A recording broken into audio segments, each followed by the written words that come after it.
Salut les amis, dans cette playlist nous allons essayer d'apprendre l'outil Django et Django REST Framework qui sont deux frameworks qui aident à la création d'applications et d'API REST,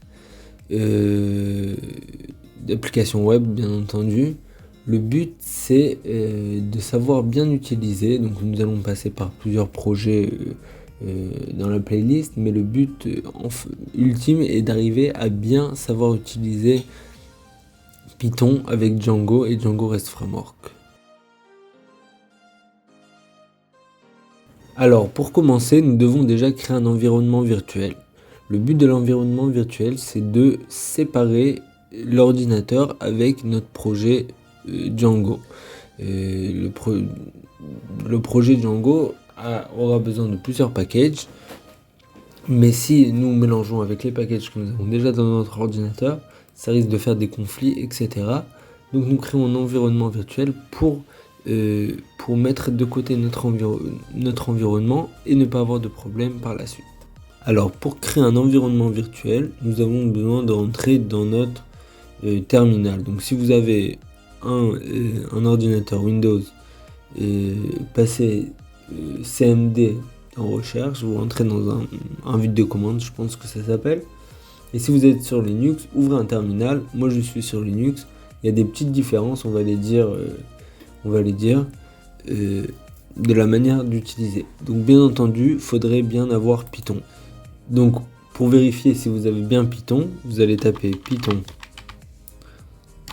Python-V et nous avons même quelle version de Python nous avons.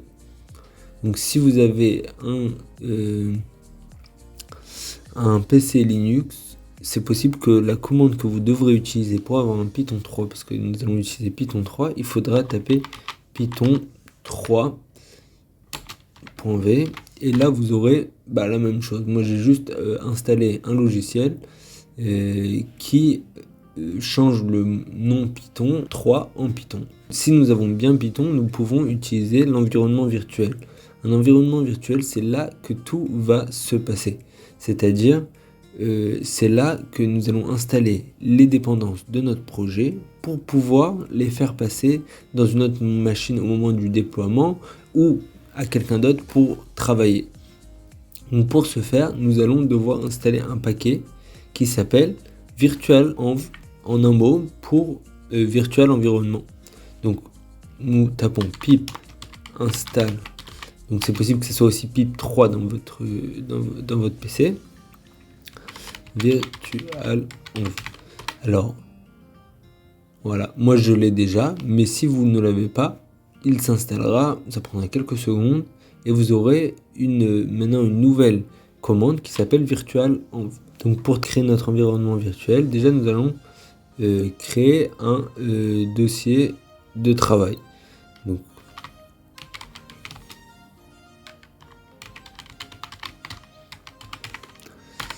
et nous allons nous diriger dedans. Maintenant que nous sommes dedans, nous allons créer notre environnement virtuel. Donc nous allons taper la commande vir. Ça c'est la commande de virtualenv, notre nouvelle commande que nous avons. Et nous allons donner un nom à notre commande, un nom à notre environnement virtuel. Donc il y a plusieurs noms qui tournent, venv, env, .env. Moi j'aime bien le env, donc comme environnement, donc je le crée. Et nous avons maintenant, si nous listons notre dossier, nous avons un nouveau dossier qui s'appelle env. Donc ça c'est notre environnement virtuel. Si nous rentrons dedans, nous pouvons voir, si nous le listons juste, nous n'avons pas besoin d'entrer. Nous avons un bin, un lib, et donc en fait ce sera un petit peu différent sur un PC Windows. C'est un petit peu différent, vous aurez des fichiers différents, mais en tout cas sur Linux, comme on passe par bin, nous allons avoir un bin. Donc maintenant que nous avons créé cet environnement, il va falloir l'activer pour pouvoir l'utiliser. Donc là, ça va différencier entre les Windows et les Linux. Dans un Windows, vous devrez taper la commande si je me souviens bien, je vais vous devrez taper la commande le nom de votre environnement avec un backslash script backslash activate. Ça c'est pour un environnement Windows. Si vous êtes sur un environnement Linux, ce qu'on va faire c'est source. Donc en fait on va appeler de mettre en action un fichier, le nom de notre fichier, bin, donc un slash normal, et activate pour l'activer. Si vous voyez, nous avons maintenant dans le terminal un env. Ça veut dire que nous sommes dans l'environnement virtuel env. Vous l'aurez peut-être du côté gauche ici, entre parenthèses, le env. Ça, c'est la manière d'activer notre environnement virtuel. Donc, si maintenant, si vous le faites avec Windows, vous aurez la même chose juste dans Windows. Maintenant, pour le désactiver, ce que nous allons faire, c'est tout simplement où vous serez. Vous n'avez pas besoin de vous trouver dans le fichier source de env. Vous écrivez désactiver. Et vous êtes désactivé. Vous voyez que le env est parti. Cela veut dire que nous ne sommes plus dans l'environnement. Donc si nous revenons Flash Duo pour réactiver, nous réactivons, hop, le env il est là. Nous sommes dans l'environnement virtuel. Donc je vais un petit peu nettoyer. Ça c'est pour l'activation et la désactivation. Qu'est-ce qu'on gagne grâce à ça? Grâce à ça, nous n'aurons plus de paquets déjà dans notre environnement. Nous n'aurons plus de paquets qui n'ont aucun rapport avec notre travail. Nous n'aurons que les paquets du travail. Donc quand nous allons passer dans une machine, dans un serveur ou quoi, nous n'aurons pas besoin d'installer une tonne de dépendances pour rien. Donc si nous voulons voir quelles dépendances nous avons dans notre paquet, dans notre environnement, nous allons taper un pip freeze. Par contre là, ça sera toujours le même si vous êtes sur Linux avec un pip 3 pour installer des dépendances. Là on sera toujours dans du pip freeze pip, et donc nous allons lister freeze. Bien entendu nous n'avons rien du tout, donc nous pouvons pas donc nous voyons rien du tout. Maintenant si nous allons installer un paquet ou deux juste pour voir, et ça va nous servir aussi pour le cours suivant, nous allons installer, disons, Django. Donc, si nous installons Django, pip install Django, nous l'installons. Donc moi j'ai déjà dans le cache Django, mais ça veut dire si vous pour la première fois ça va le télécharger, et ça va vous prendre plus ou moins longtemps. Nous avons maintenant Django, donc nous allons voir ce que nous avons dans notre environnement. Nous remontons pip freeze, et là nous avons Django donc, et ses dépendances qui sont SQL parse et bref. Ça c'est donc ça c'est où nous en sommes. Nous avons un environnement virtuel avec ses dépendances. Donc maintenant si nous sortons de notre environnement virtuel, Django ne sera pas là. Nous pouvons installer des nouvelles dépendances.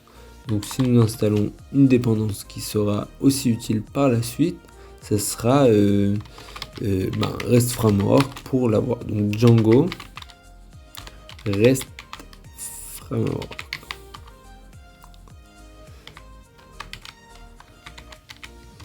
Donc, je pense que ça s'installe comme ça. Nous allons l'installer. Et oui, c'est bien ça. Donc si nous listons de nouveau nos dépendances, nous pouvons voir que nous avons rajouté Django REST Framework.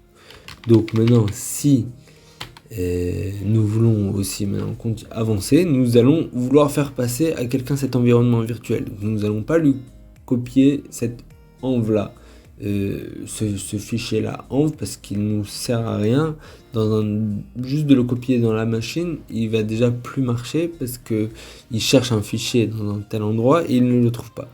Donc pour faire passer nos dépendances Donc en fait, pour savoir qu'est-ce que l'autre personne devrait installer, avec quelle version, parce que si nous voyons ici, nous avons avec les versions, ce qui est très important dans Python, parce que d'une version à l'autre, il peut y avoir des différences qui font que ça marche ou ça marche pas. Nous allons faire passer tout ce pip freeze là dans un fichier que nous allons transférer à l'autre personne ou que nous allons faire passer dans notre serveur. Et donc là, nous allons lui demander d'installer juste ces dépendances-là, donc ces packages. Pour ce faire, nous allons déjà appeler pipfreeze, donc voilà, nous appelons tous ces variables-là, ces données-là, et nous allons les faire passer avec une flèche tout simplement dans un fichier que nous voulons.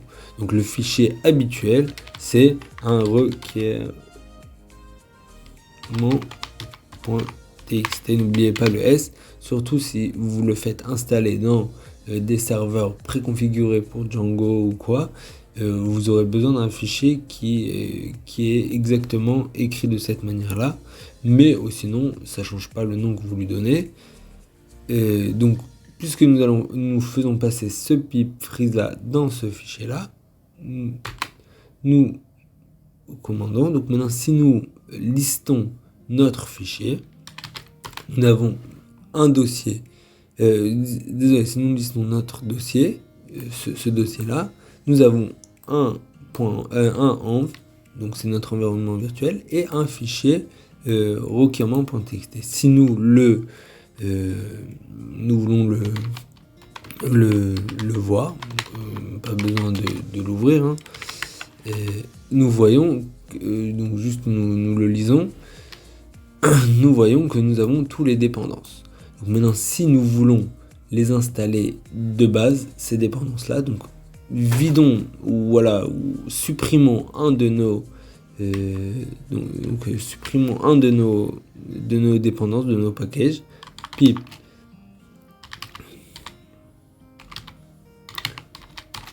et donc disons, prenons nous allons désinstaller Django REST Framework.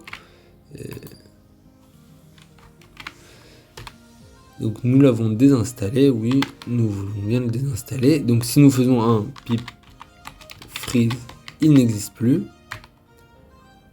bien entendu. Et là, nous pouvons l'installer d'une autre manière. Nous allons installer notre fichier requirement.txt, nous allons directement l'installer dans notre environnement.